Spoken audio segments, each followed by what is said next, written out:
Looking for world-class performances at an accessible price point? See yourself at Lincoln Center Presents free and choose what you pay performances. Where else in New York City can you experience contemporary flamenco, mental health-inspired choral works, experimental jazz, and an interactive family dance performance all in the same week and for less than the price of lunch? Explore the full calendar of events today at lincolncenter.org/presents. Be sure to check out slippeddisc.com for the latest inside information on classical music now. Acclaimed piano soloist, member of the Chamber Music Society of Lincoln Center, and artistic director of the Vail Music Festival, Anne-Marie McDermott credits her multifaceted career to the invaluable lessons she learned from making music with others. I can tell you what has made me a success is everything I learned from playing chamber music. You have to know how to advocate for your idea. You need to know how to compromise. It's going to take you down a notch because, no, you're not running the show. This is collaboration. You're listening to Speaking Soundly, a backstage pass to today's biggest stars of the music world. I'm your host, David Krauss, principal trumpet of the Metropolitan Opera. During each episode, you'll hear me speak with inspiring performers about their creative process and the personal journey that led them to the stage. Thanks for having me into your amazing apartment on the Upper West Side of Manhattan. I've always dreamt of living within a stone's throw of Zabar's. You got to tell me if it's everything that it's cracked up to be. It's everything that it's cracked up to be. I mean, 4 blocks down the road is Zabar's. The best. It's incredible. All right. I think we're going to get along swimmingly. So it's great to finally meet you. You know, I think it speaks to the density of great musicians in this city when I realize that despite being a working musician here for 30 years, I've only ever met one of the 3 McDermott sisters. The McDermott I know is your sister Maureen, who plays the cello, and your other sister Carrie plays the violin. Do you ever think about the odds of 3 sisters having successful careers in classical music all within the same city? You know, it's kind of freaky, to tell you the truth, and especially that we didn't come from a musical background. And here we are. We all live within 15 blocks of each other on the Upper West Side. There is a brother. There's a younger. He's the baby. And I think it was enough already with the music in the house. Yeah. But no, it's awesome having 2 sisters in the same crazy business that I'm in. Well, not only do you have amazing careers independent of each other, but together you form the McDermott Trio. I know sisters that can't stand to be in the same room together, much less collaborate on a Mendelssohn piano trio. I'm assuming you all get along really well? Now, Yeah. when we were kids, we're all 16 months apart. So there was a healthy dose of competitiveness in good ways and bad ways. The good ways was we would compete who was going to practice more hours in a day when I'm 8, 9, 10, 11 years old. That's a good competitiveness.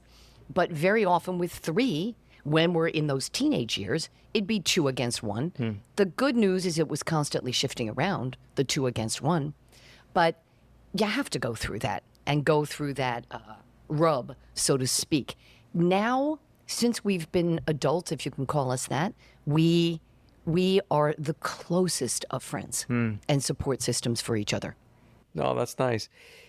It's amazing to me that your parents raised such musical children without being musical themselves.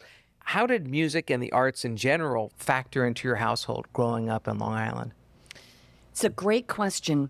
Both my parents were non-musicians. My mother had been a dancer, an Irish step dancer, in her youth. She started having children when she was 19 years old. My father was an electrical engineer who, trust me, he was completely tone deaf. You play middle C on the piano, Daddy just couldn't go there.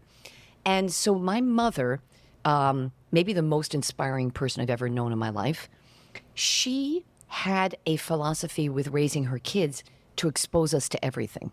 So when we were 5, 6, 7 years old, I played the piano and the guitar. I was a high diver. We all had swimming lessons. I took Irish step dancing lessons. We sang folk music. So she exposed us to all sorts of things. And I'm so grateful for that because I was able to find, I wouldn't say able to find my talent. I was able to find my voice at a young age. And by that, I mean my place where I felt most confident. I felt most communicative. I was a very shy kid. put me in front of a piano, I wasn't shy. We were just so lucky that she thought to do that for us. And we lost our mom when we were young. She died when I was 14. We were 14, 16, and 17 years old. My brother was 11. And that, as you can imagine, was life-changing, but has been truly one of my biggest inspirations through my life, that I got to have 14 years with this remarkable woman who gave me so much in just 14 years. Obviously, it was important to her to have music in your lives because supervising the practice of 4 children under one roof is not an easy task. I can imagine the cacophony in your house as everybody's scrambling to try to find a place to practice. Yes, except when Dad came home from work every day, there was an hour of everything shuts down. He can have peace and quiet for an hour. It was quite traditional in that sense. My mother was really disciplined with us. So when you're told to practice, you practice. Or maybe you don't get dinner. You certainly don't get a bowl of ice cream. She was incredibly disciplined. So that's a gift. Ultimately, you realize that's a gift. Because if you don't have discipline in anything you're doing in life, you're not going to have a great shot at success. At that age, many kids play instruments, but a lot of times they peter out because it's too difficult or they don't ever hear a piece of music that they really connect with. They never feel that spark. When was the first time you heard a piece of music that truly captured your imagination and you thought, okay, there's something here that needs to be explored? It's such a great question. I think one of the great sparks in my life regarding piano was my mom taking me to a concert. I think I must have been 4 or 5. I don't remember what piece of music, who played, but what I remember is seeing this big, black, shiny instrument on stage with a spotlight on it in front of an orchestra. To me, at that age, that was completely glamorous and powerful, and that's what sparked me. From the time I started, I just wanted to play any piece of music with the most black notes, and had a very easygoing teacher, so there wasn't a lot of discipline in his teaching. He taught me fearlessness and joy, not technique. And so by the time I got to be around 10 years old, when I was becoming more serious about it, my technique was horrible. What do you think's a harder attribute to attain? That fearless quality and joy of music or the technique to play it well? To me, there's art and there's craft, right? The craft is learned. Technique is learned. As long as you have good guidance of how to build your technique and grow your technique, you can do that. But the joy factor, to me, is what will get you through. When you talk about a career being decades long, the joy factor is what will get you through the ups and downs, because it is not a straight road as a musician. We never arrive as a musician, ever, our whole lives, right? I have this joke. I'll be on my deathbed. I think it's true. I'll be on my deathbed and I'll still have a long list of repertoire I want to learn. So I believe in a lot of Buddhist principles. So in my next life, I'll have all those scores with me and I'll learn those pieces. But so I'm grateful for what I lacked in technique at the age of 10. I had so much joy and fearlessness at that age, and that helped me so much. I know you were homeschooled during the week, but on Saturdays, you attended the pre-college division at the Manhattan School of Music. What did it mean to you musically, but also socially, to go into the city and be around kids with the same interests that you had? I can still access the exhilarating feelings that gave me. I never really loved school, so I wasn't really getting much in the social arena. I'm a person who believes we have our entire lives to be social, to have friendships. I'm not convinced it's so important in those early years. But Saturdays, we had to get up at 4 o'clock in the morning to take the Long Island Railroad in. My mom, we had no money, and we all went to Manhattan School of Music on a full scholarship. My mom would pack lunches, peanut butter sandwiches, bring them in with us. We'd spend the whole day there, just in between classes, hanging out in the lobby with other kids like us. It was like, nerds, for the most part, who were just obsessed with music. And I mean, that was life-changing. Tell me about playing a concerto at Carnegie Hall when you were just 12 years old. I just remember, oh, what fun this will be. Like, it was zero concern on my part. I was just like, oh, this is just awesome. It was Mendelssohn's G minor piano concerto. To me, it was just, yep, let me out on stage. Let's go at it, and let me see how loud and fast I can play. So you had no sense at the age of 12 what Carnegie Hall was? No awareness whatsoever. Really, again, because the family was not educated about music or, I mean, the one thing I wanted during those years, I wanted to go to the school that had the big gold letters, Juilliard. But that never happened. It doesn't matter. In fact, it doesn't matter so much where you go to school. It matters the environment that's created there, the support that you get, and the teachers that you have. You might be the only pianist in the history of Carnegie Hall that has stood on that stage, played a concerto, and really not cared that it was Carnegie Hall. No. It was just, oh, this is fun. Yeah. And I remember my mom made me a dress because she would make a lot of our clothes during that time, again, for money saving. And so I just remember the whole thing being really fun. Yeah. Kids have that ability to just be in the moment and inside of what they're doing at that moment without all the other cares. Because ultimately, really, all the other things don't matter so much when you walk on stage. It should be about the joy of music and the communicating of music and bringing everybody together, including yourselves, in this glorious moment, you know? So throughout your high school years, you're immersed in piano, Yes. learning the repertoire, but curiously, at the age of 16, you decide that you want to be a jazz pianist. Yes. As I mentioned, my mother had passed away of breast cancer when we were 14. My two sisters and myself, just 2 months before she died, we went to Moscow. And my sister Carrie was competing in the Tchaikovsky competition at the age of 16. I was her accompanist. Maureen came so that we'd all be together. My mother was supposed to come. We didn't know how sick she was. We went, came back, and then our mother passed away two months later. And so we all reacted in our individual ways to that shock. It was a shock to all of us, even though the rest of the family probably knew. We didn't, because we were kids. And we were so focused on music. And so I really rebelled tremendously. I stopped caring about music, playing the piano, couldn't care less. And I was still going to Manhattan Prep when I would show up. And there was a jazz teacher on the faculty there who I just thought was incredible. Neil Walzer was his name. And so I approached him at one point and said, I want to study jazz. Well, I certainly get how lost you must have felt at that age after the tragic loss of your mother. Do you think the turn away from classical music was more a reflection of that loss, that pain that you felt, because classical music is something that you shared with your mother for the first 14 years of your life, and now that she wasn't there, you just didn't want to do it anymore? I think that's an incredibly insightful comment. And I'm sure that is exactly what it was, because I really had no interest in practicing Beethoven or Mozart or Schubert or anything else. I lost all my interest in that. And so I think it was partly a way of my asserting my independence, because I had to become independent.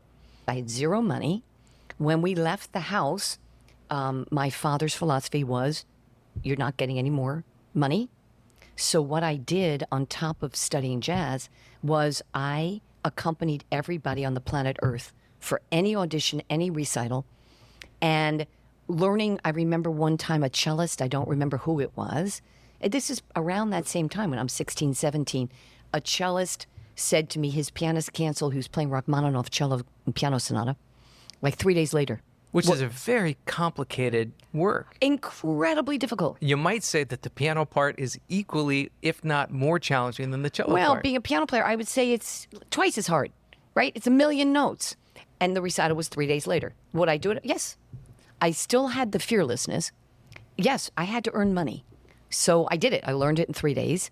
And all of those experiences of accompanying everybody, I did have that skill, having grown up with two older sisters. I had learned quite a bit of repertoire, and I had a confidence that I could learn anything in any period of time. I mean, I did saxophone recitals. I remember a bass trombone recital. Oh, now I just feel bad for you. Yeah. Well, nothing was off the table. Right. You know, it's funny. Whenever one of my students shows up to a lesson with an accompanist, I tend to ignore my student and marvel at the pianist because they're sight reading a million notes a minute and they just got the piece the second before they went in. Yes. It's an amazing skill to have. Were you always a natural sight reader, able to learn difficult music quickly, or was it somewhat of a trial by fire? No, I was a very good sight reader, always. Able, I think partially because I was fearless, so I'll learn anything, which, is a good thing and a bad thing. Ultimately, it's what inspired me, if that's the correct word, to stop studying altogether. Because I was really great. I can learn things really quickly. I can decipher things. If a teacher said, play it this way, sure, no problem. I was a good monkey. I wasn't making any decisions myself.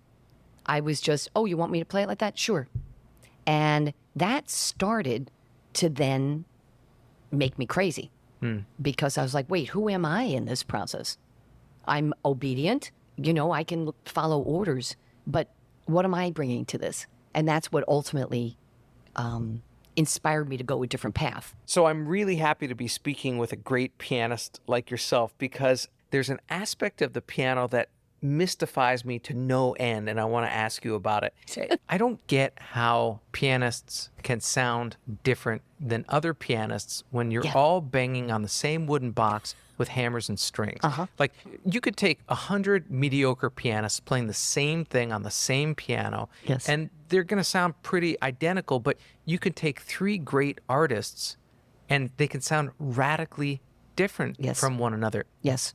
Take me through, how do you change the sound on a percussion instrument like a piano? A percussion instrument? How could you, David? It's not a voice. You don't have a bow. You're hitting a box. You are. You're pressing down keys. It's a percussion instrument. So this is probably my greatest obsession in my life as a pianist, sound. Because the piano has the capability, as you're pointing out, of producing a universe of different sounds and colors. How do you do it? Experimenting with your touch. How quickly, with how much speed are you depressing the key? Are you thinking about pushing into the keyboard, or are you thinking about caressing out the sound at the keyboard? But number one, really, is if it is not in your head, in your imagination, you're not going to produce anything magical. If you can hear it in your head, your fingers will obey you. I had the really fascinating experience of being a juror at the Cliburn competition. There were 30 contestants you listened to over 2.5 weeks.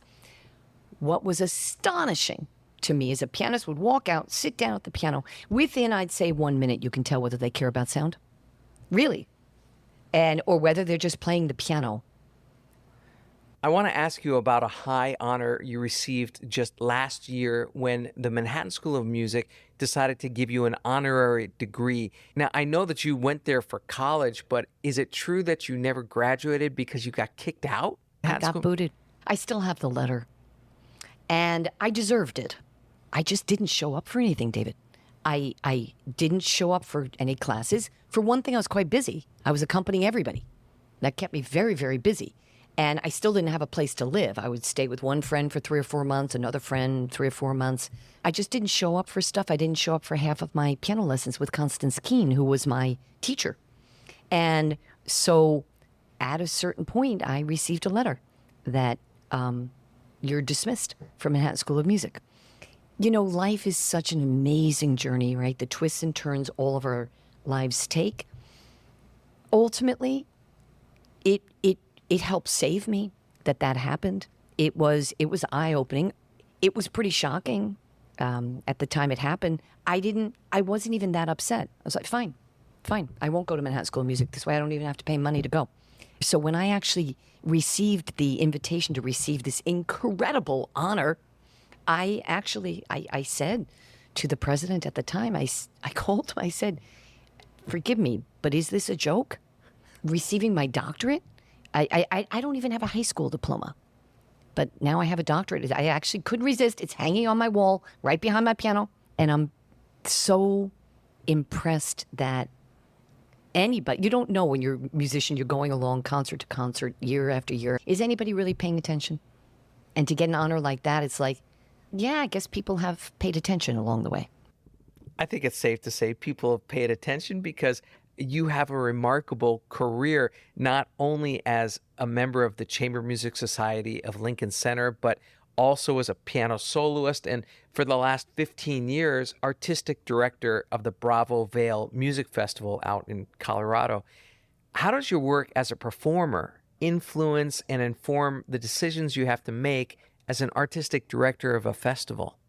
I can tell you what has made me a success there is everything I learned from playing chamber music. Because I understand when you're playing chamber music, you have to know how to advocate for your idea. You need to know how to compromise. If you want to be successful with chamber music, it's going to take you down a notch. Because no, you're not running the show. This is collaboration. The music is greater than any one of us. It's greater than the sum of all the parts who are in the ensemble. The music needs to rise above. And that happens with the greatest chamber music playing. Whether you're playing with your sisters, collaborating with the musicians of the Chamber Music Society of Lincoln Center, or curating concerts at Bravo Vail, at the heart of all of it is a silent communication of a meaningful message, both with the players on stage and with the audience. Mm-hmm. What does being able to communicate on that level mean to you? And do you get that experience anywhere else in your life? No. It means absolutely everything to me. When my husband and I got married, he said, all I ask is that I'm number 2 because I understand music's number 1. And that takes a big person to say that. But it is true. Every day I get to wake up in the morning and just focus on music. And it's not an easy world. You know this as well. Having a career, the ups and downs are tremendous. But very often the down times are a period of growth that then you come out of if you work hard enough. So I feel like the luckiest person in the world to do what I do, even with the challenges that go along with that. So obviously we've talked a lot about your work within chamber music, but chamber music, you get to react with other bodies in the room. But when you're on a stage and it's just you playing a Bach partita, it's just you and the piano. Yes. Is that more challenging, or is it kind of a relief that you don't have to deal with anybody else? You know, I've never... chamber music is my heart and soul, so it never feels problematic for me communicating with fellow musicians on stage. But I have to say that one feeds the other.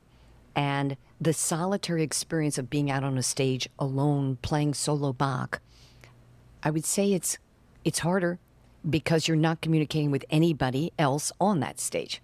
You have to go so deep inside your own mind and your own heart with the music you're playing, and just live and breathe that music in that moment. But it's the healthiest thing in the world for a pianist to be able to take advantage of all of these musical outlets. So I feel lucky that I've been able to have that balance through my career. Well, it's just been great to speak with you. It's so amazing for me to hear the impact music has had on your life and how it helps you navigate through the various aspects of it. So I have one question that's specific to being right here, right now. Being this close to Zabars, I want to ask you, does any aspect of being a musician help you navigate the lines when people are shoving and screaming? No. No, nothing helps. You still get like the little old ladies bashing into you because they want the chicken salad before you. So, no. Nothing else. It's an experience. Quintessential New York experience. Oh, is it ever? If I could just get Zabars to sponsor this podcast, it'd be all set. I hope you enjoyed this episode of Speaking Soundly. If you liked what you heard, please tell your friends about it. Help spread the word. And follow us on Instagram at SpeakingSNDLY. For more information, you can visit our website, artfulnarrativesmedia.com. If you're new to the show, you could go back and check out earlier episodes featuring Wynton Marsalis, Regina Spektor, Joyce DiDonato, Emmanuel Axe, and Rufus Wainwright, just to name a few. And tune in 2 weeks from today on March 4th as we hear the renowned Scottish violin soloist Nicola Benedetti speaking soundly.